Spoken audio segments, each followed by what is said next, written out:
Quero dizer aos nossos amados irmãos que vem aqui neste lugar pela primeira vez, seja muito bem-vindo em nome de Jesus, amém? Que Deus abençoe a vida de vocês. Pega a tua Bíblia aí na mão e abra ela no livro de Filipenses.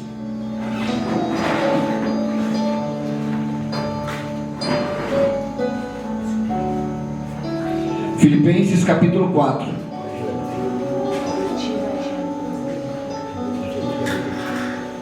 Filipenses capítulo 4, versículo 11, o qual nós estaremos meditando esta noite, em o nome de Jesus.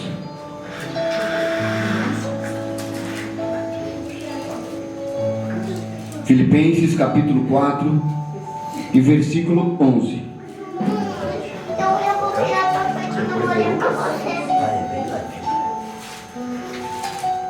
Você que achou, se o teu irmão estiver meio perdido, dá uma mãozinha para ele em nome de Jesus.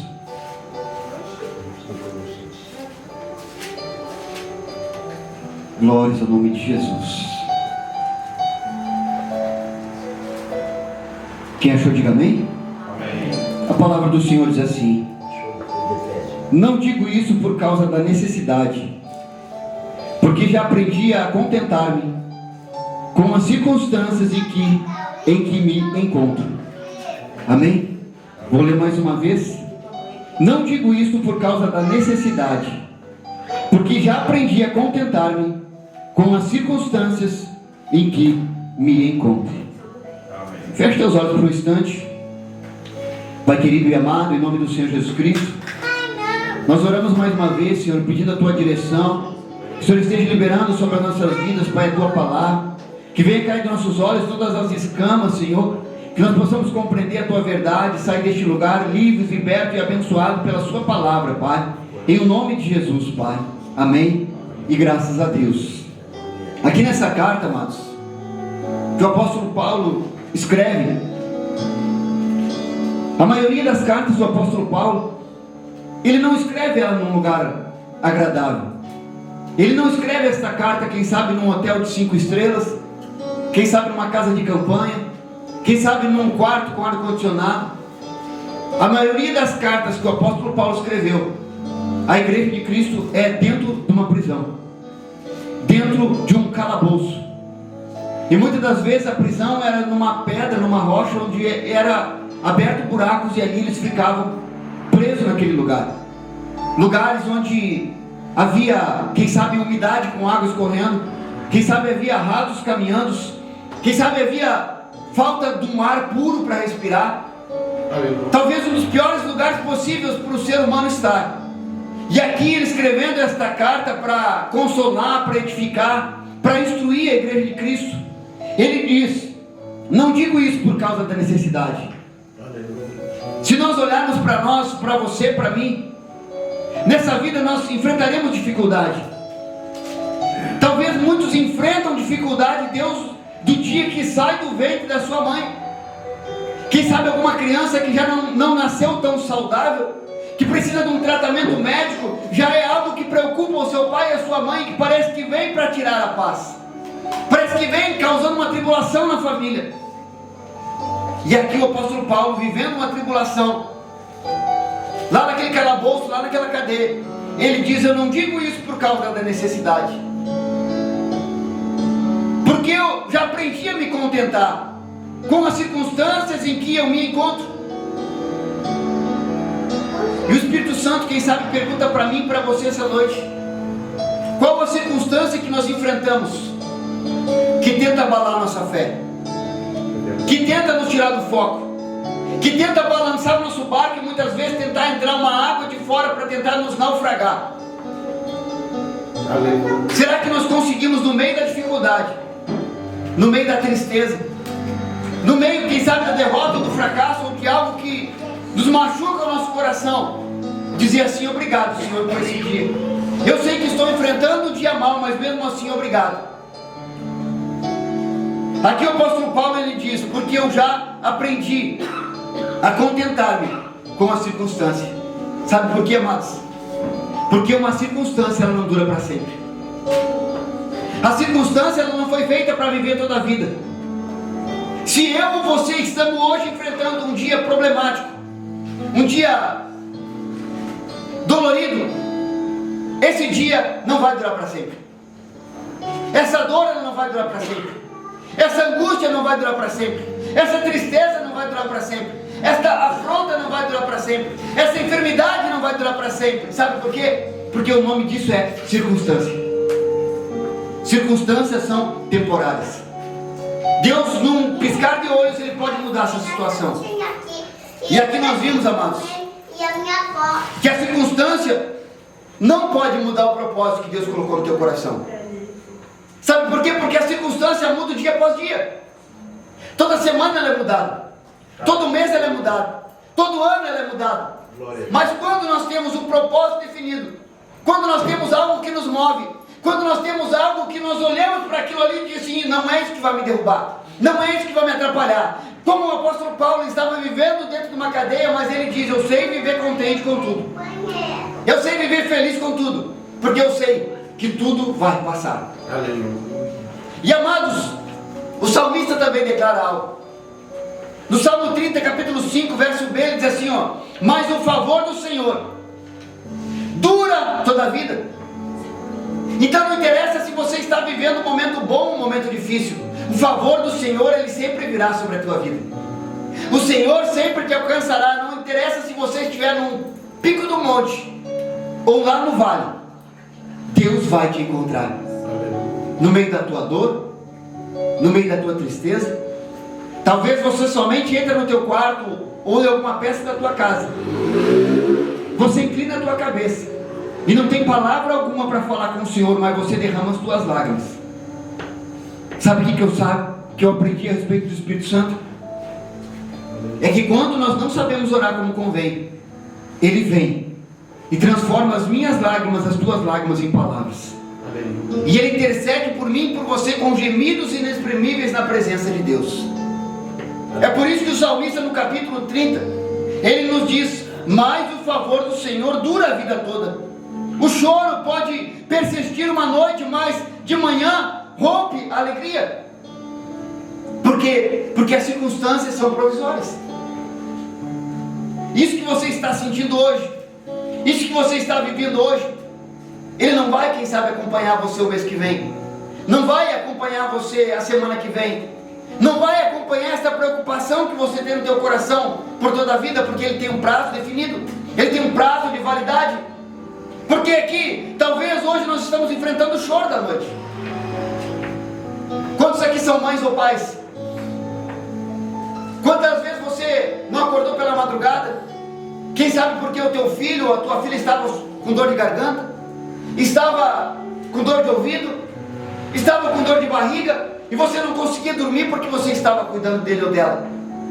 Talvez você diga, eu estou louco de sono, eu estou louca de sono, eu estou precisando dormir, mas mesmo assim, você não saiu de perto do teu filho ou da tua filha, porque você sabia que aquela dor ia passar, ele ia dormir, e você ia descansar. É isso que o salmista está dizendo assim, o choro, ele pode vir pela noite, porque dificuldades todos nós enfrentamos.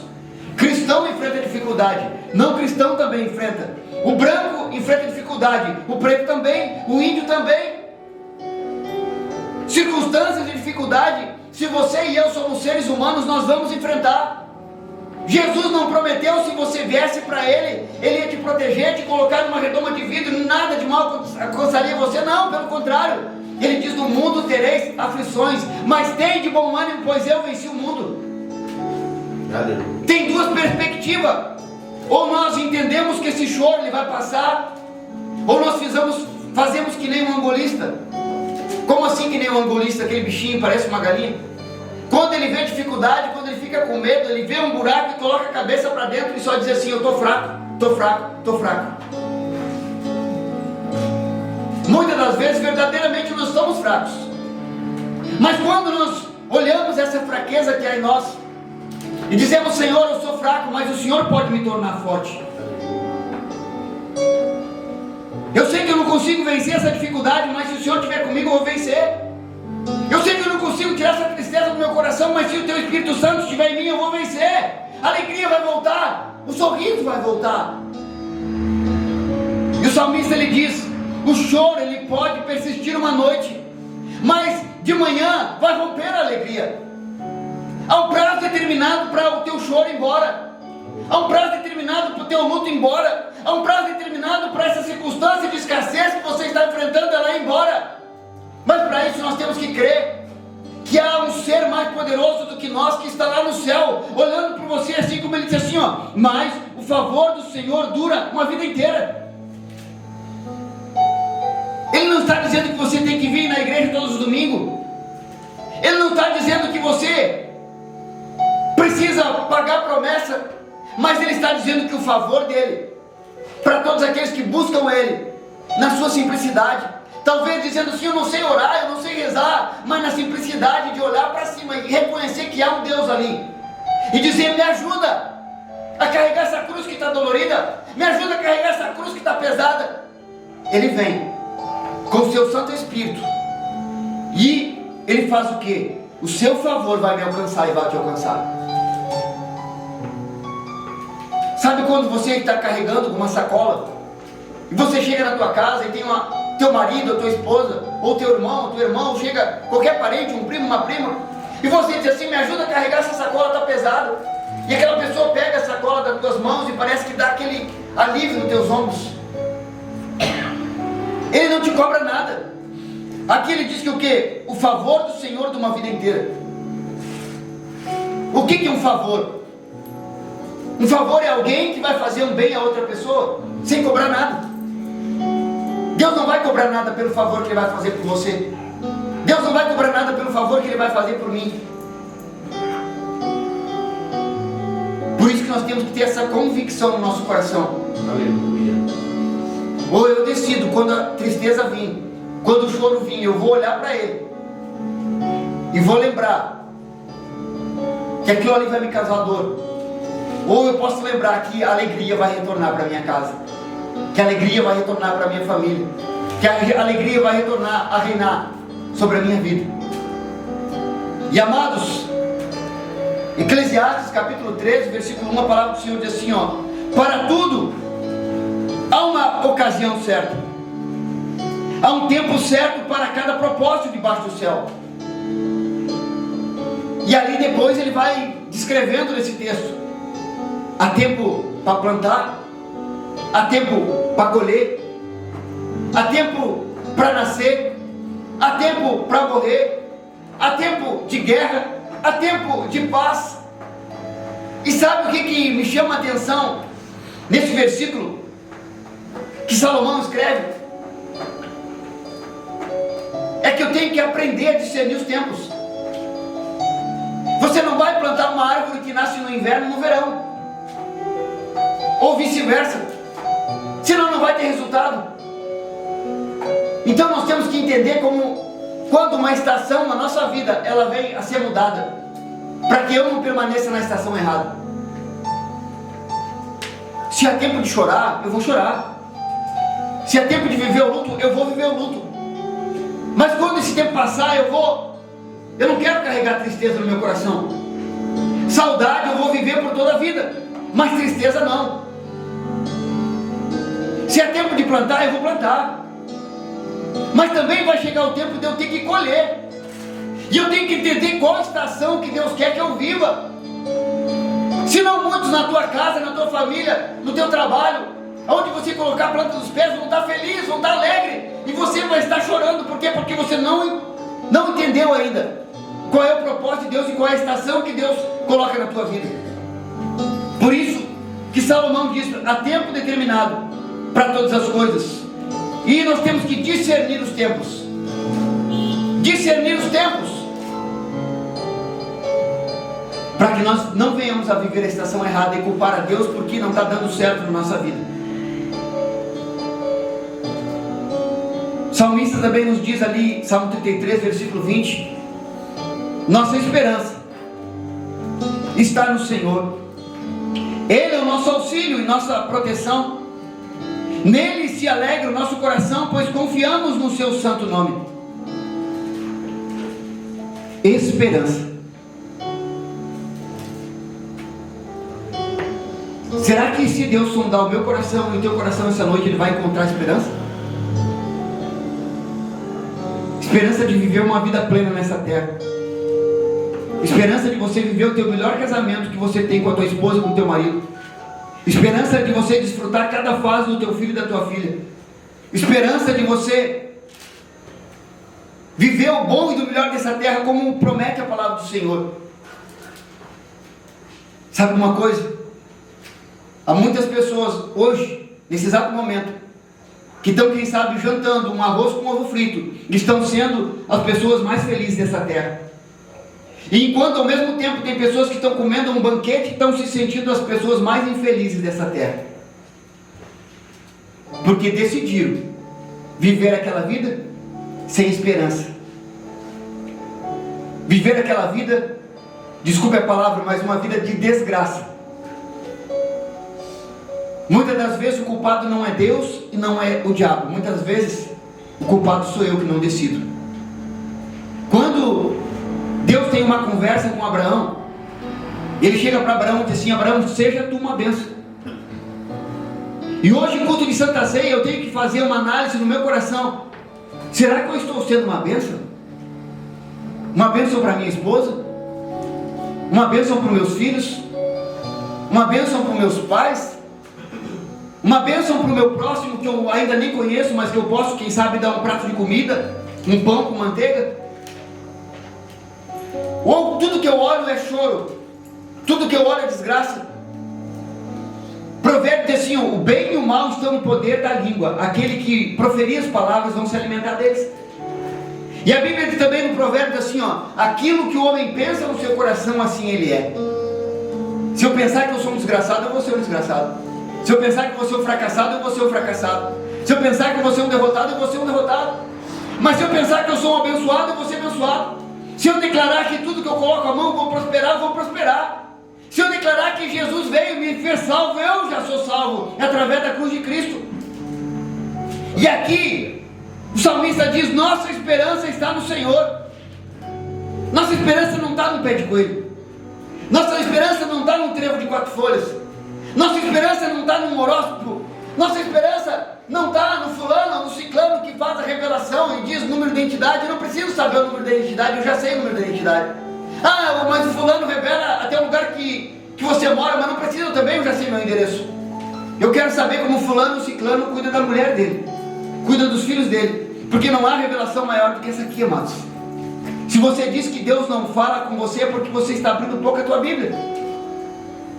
E aqui ele diz: nossa esperança está no Senhor, Ele é o nosso auxílio e nossa proteção. Quem sabe hoje mesmo nós podemos clamar por socorro, Ele vai nos ouvir, vai ser um favor, assim como nós já lemos, Ele é o nosso favor, Ele é a nossa esperança, a nossa proteção, nós podemos descansar nele. E aqui ele diz: nele se alegra o nosso coração, pois confiamos no seu santo nome. Aleluia. Quando eu digo assim: Pai, a cruz está pesada, mas eu confio em Ti. Pai, eu estou enfrentando enfermidade, mas eu confio em Ti. Pai, eu estou passando por uma crise financeira, mas eu confio em Ti. Pai, eu estou passando por uma crise conjugal, mas eu confio em Ti. Há uma esperança, há uma esperança. E a palavra do Senhor diz, Romanos capítulo 15, verso 13, que o Deus da esperança os encha de toda alegria e paz por sua confiança nele, para que vocês transbordem de esperança pelo poder do Espírito Santo. Quando a nossa esperança está em Deus, nada é em vão. Não existe por acaso na Bíblia. Não existe sorte na Bíblia. Existe esperança e confiança. E aqui, mais uma vez, o apóstolo Paulo falando esta carta aos Romanos, ele diz que o Deus da esperança, a minha esperança tem que estar em Deus. Se a minha esperança não estiver em Deus, é vazia.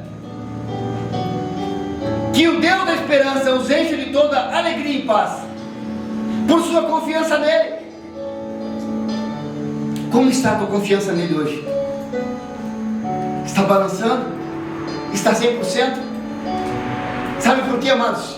Porque essa esperança nele, em primeiro lugar, vai te trazer alegria e paz. E eu descobri, amados,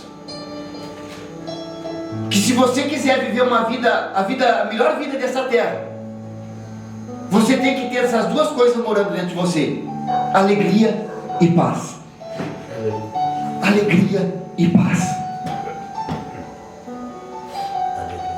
Por sua confiança nele, em Deus, para que vocês transbordem de esperança pelo poder do Espírito Santo. Talvez você diga assim: eu tenho esperança que a minha vida vai mudar. Eu tenho esperança de uma vida melhor. Há uma diferença grande entre esperança e transbordar a esperança. Quando eu tenho esperança da boca para fora, essa esperança talvez não me leve em lugar algum. Mas quando eu deixo essa esperança transbordar dentro de mim, ela vai gerar uma coisa chamada fé. E quando a esperança ela transborda dentro de mim, vai gerar fé. Sabe o que a esperança faz? Ela te faz aguardar e não duvidar. Diga assim: a esperança me faz esperar.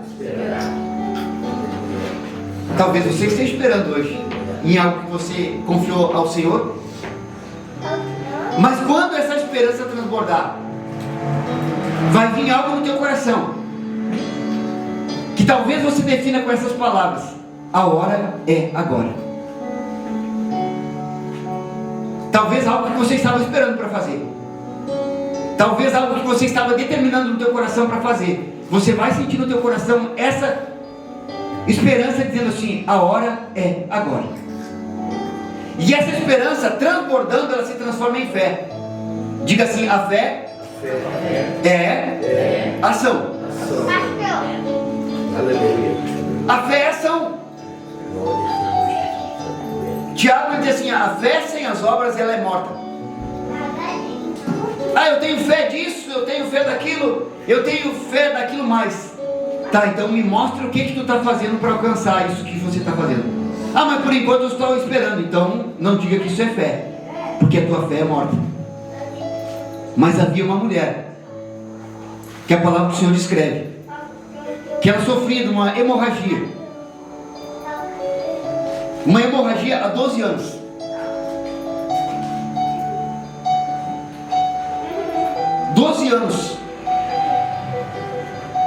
Não parava as regras da mulher.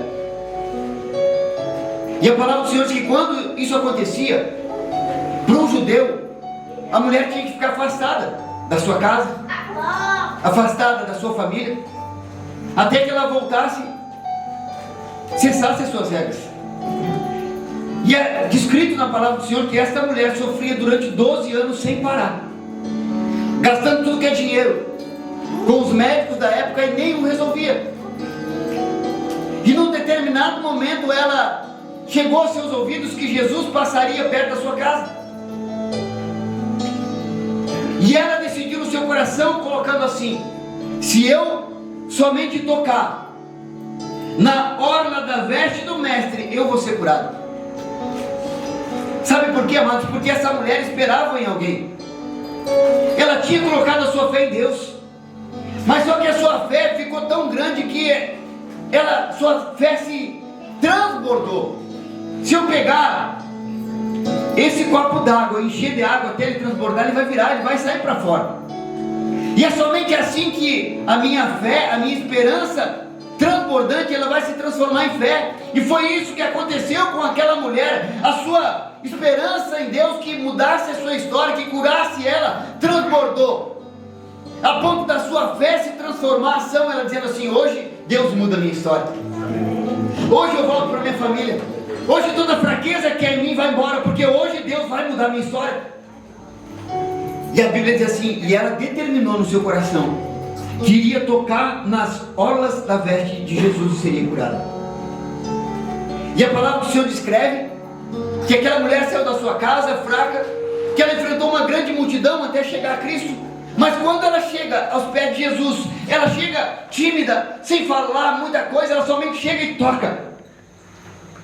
E quando ela toca, a palavra do Senhor diz que aquilo que ela determinou no seu coração, ela se cumpre. Ela começa a ver esse sangue cessar.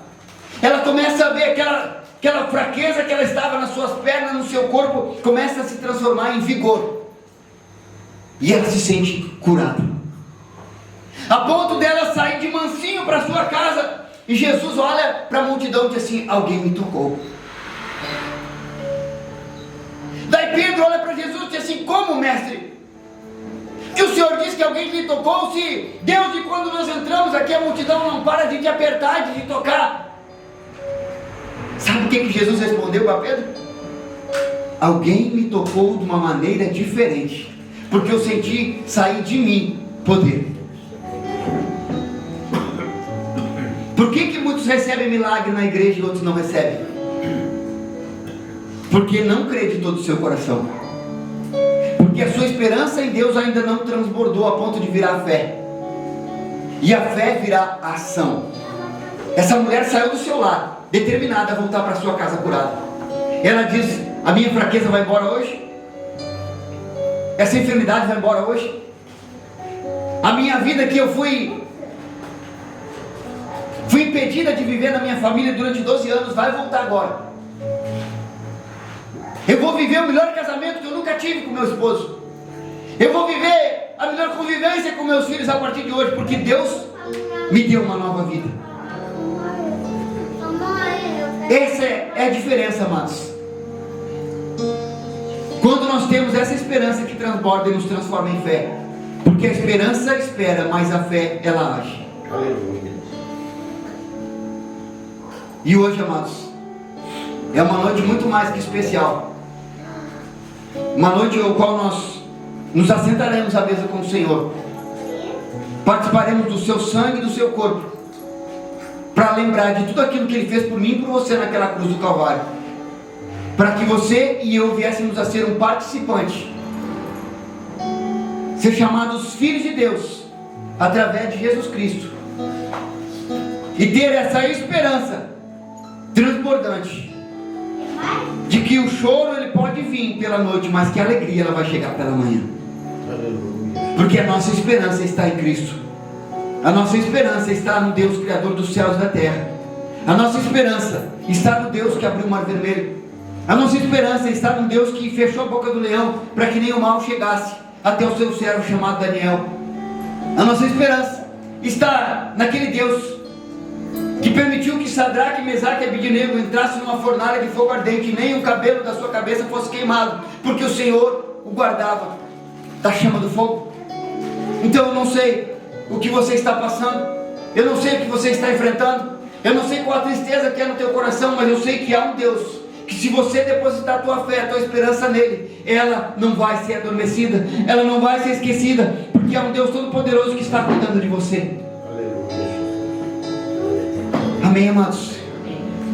Eu quero que você coloque a tua mão sobre o teu coração, que você feche os teus olhos aí onde você está. Pai querido e amado, em nome do Senhor Jesus Cristo, Pai, nós ouvimos a tua palavra esta noite, Senhor. Nós ouvimos, Senhor, que assim como o teu servo, o apóstolo Paulo, Pai, ele estava no fundo de uma cela fria, Senhor, e ele estava escrevendo essas palavras que hoje trazem esperança ao nosso coração, Senhor. Que ele sabia estar contente em todas as circunstâncias da sua vida, Pai. Por isso, Pai, que esta noite, Pai, nós venhamos a olhar para dentro de nós mesmos e nós ter essa esperança renovada e fortalecida em Ti, meu Deus, Criador dos céus e a terra. Nossa esperança está em Jesus Cristo, aquele que morreu e que ressuscitou no terceiro dia, aquele que todo poder está nas suas mãos, nos céus e na terra, aquele que basta uma palavra para mudar a nossa história.